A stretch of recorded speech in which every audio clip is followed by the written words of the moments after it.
And so that's called bereavement.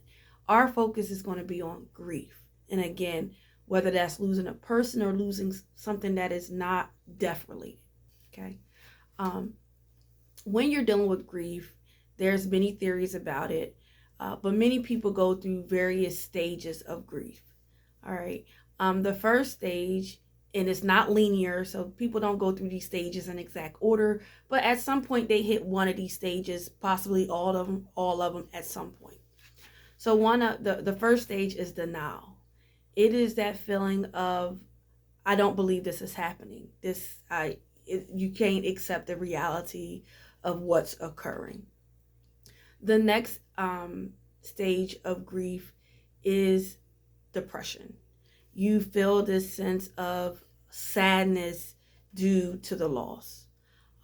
The other one is bargaining. You find a way to try to rectify the situation. For example, some people may say, if I could do this to get this back. Some people make vows to their higher power, God, of saying, God, if you allow this to happen, I'll do this. So that's bargaining. The next one is anger. And you get angry at the situation, angry at the fact that you're starting to accept what it is and you don't like the outcome. It can lead to some resentment, some anger towards your higher power, some anger towards God. Like, how could you allow this to happen? And the last stage is acceptance. This is where you get to a place where you embrace the reality of the situation. You may not like it, but you recognize that this is what it is. Again, these stages are not linear, and you can go through them in all different types of order, in different orders.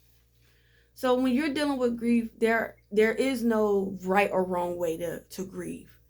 However, there are ways to grieve that can cause more suffering in the process. Some things that you might want to be aware of, such as excessive drinking or using drugs to try to suppress how you feel, making very major decisions or engaging in risky behavior, which can go back to substance use.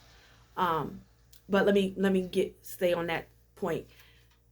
When you're making a really significant decision, when you know emotionally you're not at your norm, right? Or you haven't got to a place where you are adjusting to your new norm, and it can cause you to not be the most rational in your decision making. Some other things, isolating yourself for a significant amount of time. It's okay when you grieve to step back from people and have your space. But when I'm saying isolate, I'm also saying social withdrawal, like talking to no one. Just being to yourself and not allowing anyone to interact with you. That can be unhealthy as well. Not properly eating. And again, those first few days to weeks after you experience a loss, it can impact, your sleeping pattern and your appetite. And hopefully within time, the next couple of weeks or so, even a month, you get back on track. But if you notice it's going beyond that, you definitely want to seek some support, whether that's go get a checkup from your primary physician, but also seek out some mental health support as well. Seek out support from clergy as well. And and when I'm talking about seeking out support, you don't have to wait until you notice some significant changes in your behavior. You can do that in the process of the loss. Before it actually occurs, you can seek out support. Okay.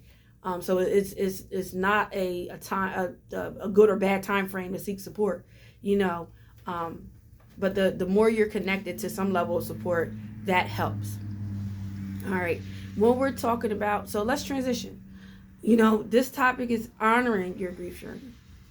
So honoring your grief journey, one, deals with recognizing it and understanding it. The honor is in the self-care, you taking care of yourself through the process, because it is a journey. In addition to that, connecting to people, right? Getting connected to someone, a support group, Support groups are very helpful because they allow you to be around people who can identify with what you're going through in a way that others may not. All right.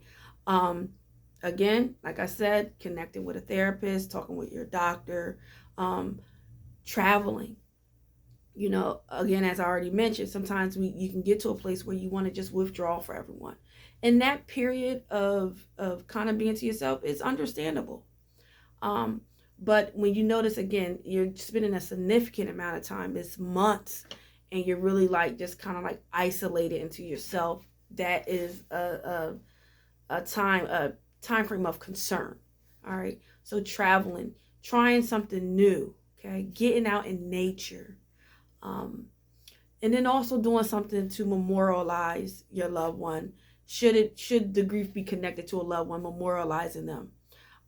If it's not a loved one and it's something like a job, possibly getting yourself on track to pursue another job that's similar, or reevaluating your professional goals. Maybe this may be a time for you to pivot into a different field or to do something else.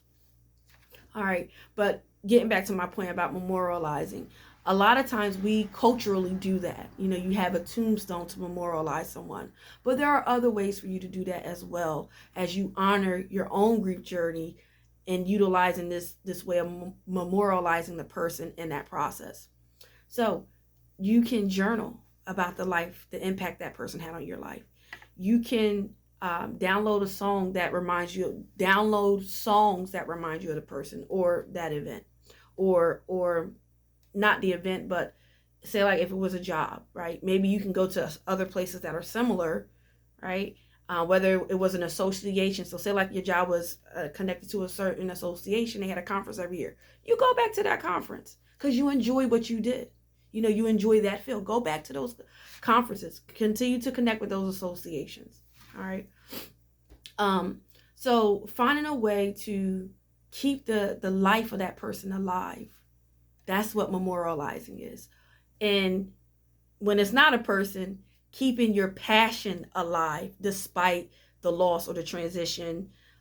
Keep your passion for whatever it is that you are doing alive by memorializing it, connecting to it, creating symbols that remind you of it, and to motivate you to keep embrace the experience while also working towards moving forward in the process.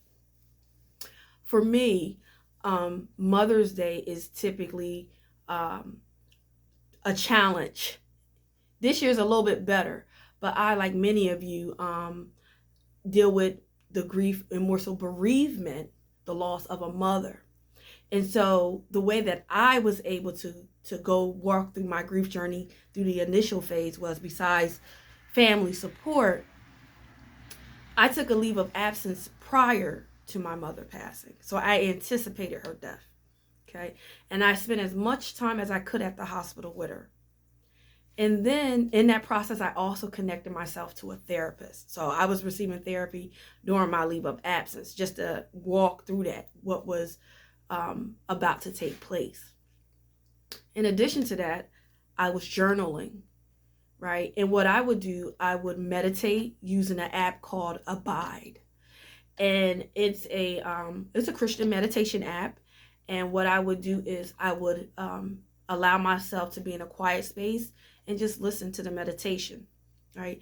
And I will allow key words from that meditation that stood out. I would write them down in my journal.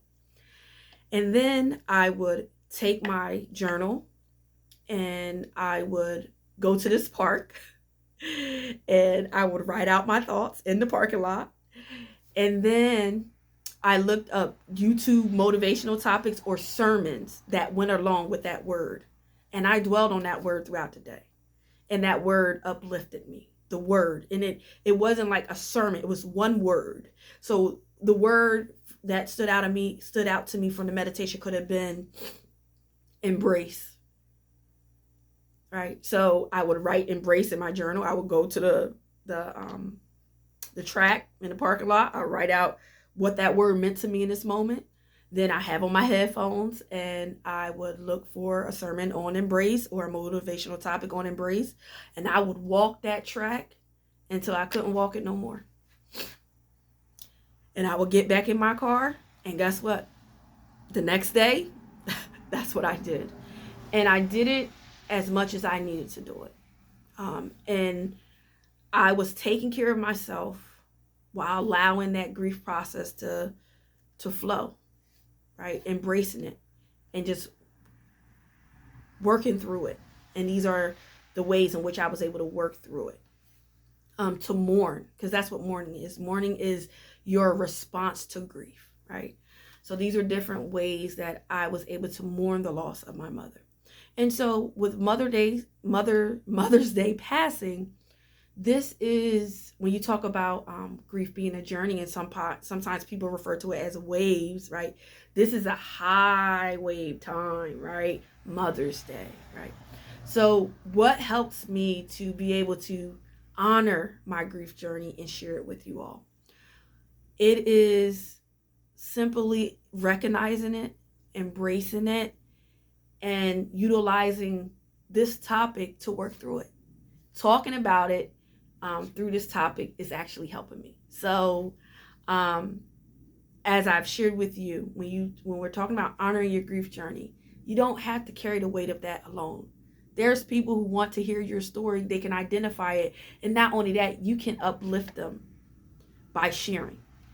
All right. So again, for anyone who is experiencing grief, Sound Mind Recovery Center does specialize in grief counseling as well. We do utilize a dual process grief work, which deals more with bereavement, which is a loss of a friend or a loved one. But we also work with, grief that's not death related. So I hope you all have a clear understanding about honoring your grief journey, which is taking care of yourself and continually finding ways to memorialize the life of that person, because guess what? You loved them and their life mattered to you. So it doesn't have to stop mattering to you because they're not here, or whatever job or whatever non-person type of death, whatever non-death related loss you have, you can still honor that. Stay connected to your passion, right?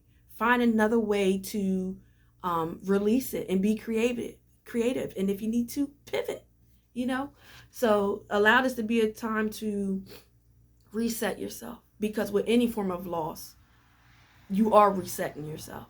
You are adjusting to a new norm. And again, that can be a complex process. As I said before, you don't have to go through it alone. Connect.